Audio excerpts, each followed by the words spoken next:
Jai Hind, welcome to Tejas easy English. ಸ್ನೇಹಿತರೆ, ಇವತ್ತಿನ ವಿಡಿಯೋದಲ್ಲಿ ನಾವು ದಿನನಿತ್ಯ ಮಾತನಾಡುವ 30 ಇಂಗ್ಲಿಷ್ ವಾಕ್ಯಗಳ ಅಭ್ಯಾಸ ಮಾಡೋಣ. ಮೊದಲ ವಾಕ್ಯ ಈ ರೀತಿ ಇದೆ: ನೀವು ನನಗೆ ಏನಾಗಬೇಕು. ನೀವು ನನಗೆ ಏನಾಗಬೇಕು.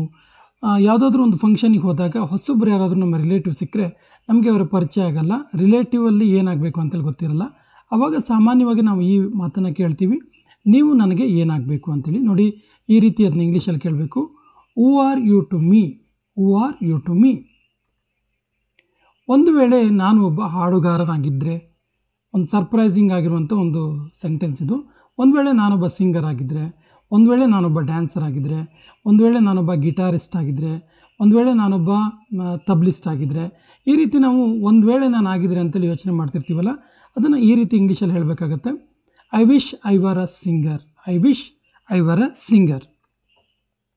ಒಂದು ವೇಳೆ ನನ್ನ ಬಳಿ ಹಣ ಇದ್ದಿದ್ದರೆ, I wish I had money, I wish I had money. ಆ ರೀತಿ ಯೋಚನೆ ಕೂಡ ಮಾಡಬೇಡ, ಆ ರೀತಿ ಯೋಚನೆ ಕೂಡ ಮಾಡಬೇಡ ಅಂತೇಳಿ ತುಂಬ ಸರಿ ಹೇಳ್ತಿರ್ತೀವಿ. ಅದನ್ನು ಈ ರೀತಿ ಇಂಗ್ಲೀಷಲ್ಲಿ ಹೇಳಬೇಕು: don't even think so, don't even think so.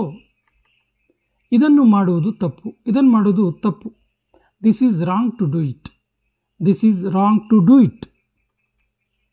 ಮಳೆ ಬರಲಿ ಬಿಡು, ಮಳೆ ಬಂದರೆ ಒಳ್ಳೇದಲ್ವಾ, ಮಳೆ ಬರಲಿ ಬಿಡು. Let it rain, let it rain. ನನ್ನ ಕಾಲು ನೋಯ್ತಾ ಇದೆ, ನನ್ನ ಕಾಲು ನೋಯ್ತಿದೆ. My leg is paining, my leg is paining. ನನ್ನ ಬೆರಳು ನೋಯ್ತಾ ಇದೆ. My finger is paining, my finger is paining. ಒಳಗಡೆಯಿಂದ ಕುರ್ಚಿ ತಗೊಂಡು ಬಾ, ಒಳಗಡೆಯಿಂದ ಕುರ್ಚಿ ತಗೊಂಡು ಬಾ ಅನ್ನೋದಕ್ಕೆ bring the chair from inside, bring the chair from inside. ಕುರ್ಚಿಯನ್ನು ಒಳಗೆ ಇಡು, ಕುರ್ಚಿಯನ್ನು ಒಳಗೆ ತಗೊಂಡೋಗಿಡು. Keep the chair inside, keep the chair inside.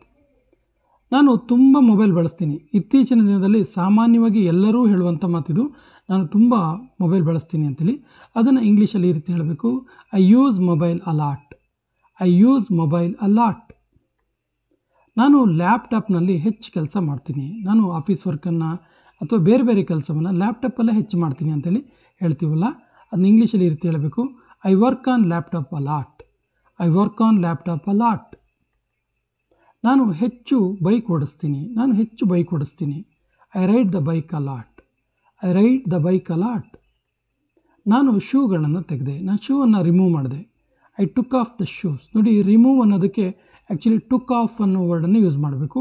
I took off the shoes. ಇಡೀ ದಿನ ನಾನು ಬ್ಯುಸಿ ಇದ್ದೆ, ಇಡೀ ದಿನ ನಾನು ಬ್ಯುಸಿ ಇದ್ದೆ. Throughout the day I was busy, throughout the day I was busy.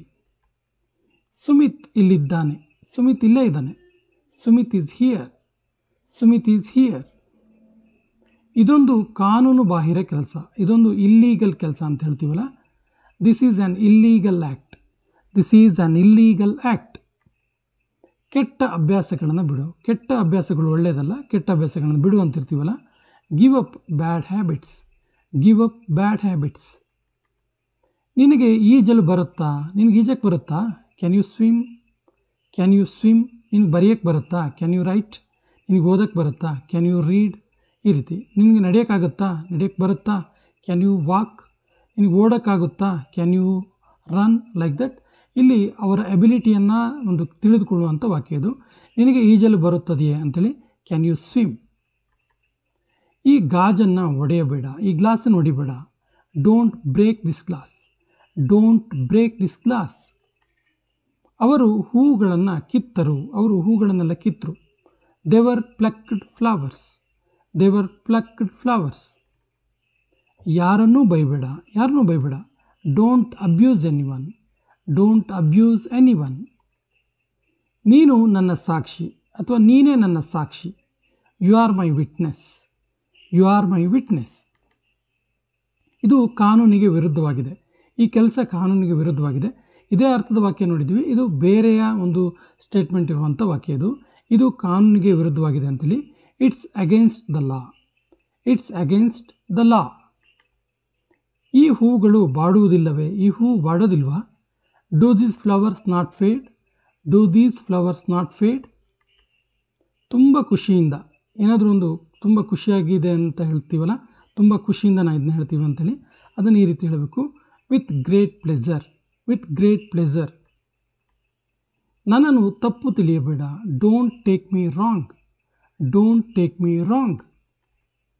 ನಾನು ತುಂಬ ಅಭಾರಿಯಾಗಿದ್ದೇನೆ ಅಥವಾ ಆಭಾರಿಯಾಗಿದ್ದೇನೆ. ಆಭಾರಿ ಅಂದರೆ ಕೃತಜ್ಞನಾಗಿದ್ದೀನಿ ಅಂತೇಳಿ, ಗ್ರೇಟ್ಫುಲ್ ಆಗಿದ್ದೀನಿ ಅಂತೇಳಿ. ಅದನ್ನು ಈ ರೀತಿ ಇಂಗ್ಲೀಷಲ್ಲಿ ಹೇಳಬೇಕು. I am highly obliged. I am highly obliged. ಅವರ ಆತ್ಮಕ್ಕೆ ಶಾಂತಿ ಸಿಗಲಿ. ಅವರ ಆತ್ಮಕ್ಕೆ ಶಾಂತಿ ಸಿಗಲಿ. May his soul rest in peace. May his soul rest in peace. ನೋಡಿ, ಇತ್ತೀಚಿನ ದಿನಗಳಲ್ಲಿ ರಿಪ್ ಅಂತ ಹಾಕ್ತೀವಲ್ಲ, ರಿಪ್ ಅಂದರೆ ಅದೇ ಅರ್ಥ, ರೆಸ್ಟ್ ಇನ್ ಪೀಸ್ ಅಂತೇಳಿ. ನಾನು ದಿನಾಲೂ ಒಂದು ಸೇಬು ತಿನ್ನುತ್ತೇನೆ. ನಾನು ದಿನಾಲೂ ಒಂದು ಸೇಬನ್ನು ತಿನ್ನುತ್ತೇನೆ. I eat an apple daily. I eat an apple daily. ಯಾರು ಹೋಗುವುದಿಲ್ಲ. ಯಾರು ಹೋಗೋದಿಲ್ಲ ಅಂತ ಕೇಳ್ತೀವಲ್ಲ, ಇದು ಕೊನೆಯ ವಾಕ್ಯ. ಇದಕ್ಕೆ ಸರಿಯಾದ ಇಂಗ್ಲೀಷ್ ವಾಕ್ಯವನ್ನು ಕಮೆಂಟ್ ಬಾಕ್ಸಲ್ಲಿ ಕಮೆಂಟ್ ಮಾಡಿ. ನಮ್ಮ ಹಿಂದಿನ ವೀಡಿಯೋಗಳ ಲಿಂಕನ್ನು ಡಿಸ್ಕ್ರಿಪ್ಷನ್ ಬಾಕ್ಸಲ್ಲಿ ಹಾಕಿರ್ತೀನಿ. ವೆರೈಟೀಸ್ ಆಫ್ ವೀಡಿಯೋಸ್ ನಿಮಗೆ ಡಿಸ್ಕ್ರಿಪ್ಷನ್ ಬಾಕ್ಸಲ್ಲಿರೋ ಲಿಂಕಲ್ಲಿ ಸಿಗುತ್ತೆ. ನಮ್ಮ ಹಿಂದಿನ ವೀಡಿಯೋಗಳನ್ನು ನೋಡಿ ಮತ್ತು ನಮ್ಮ ಚಾನಲ್ ಫಸ್ಟ್ ಟೈಮ್ ನೋಡ್ತಾ ಇದ್ದರೆ ಸಬ್ಸ್ಕ್ರೈಬ್ ಆಗಿ ಅಂತ ಹೇಳ್ತಾ ಇವತ್ತಿನ ಸೆಷನ್ ಕಂಪ್ಲೀಟ್ ಮಾಡ್ತಾ ಇದ್ದೀನಿ. ಜೈ ಹಿಂದ್.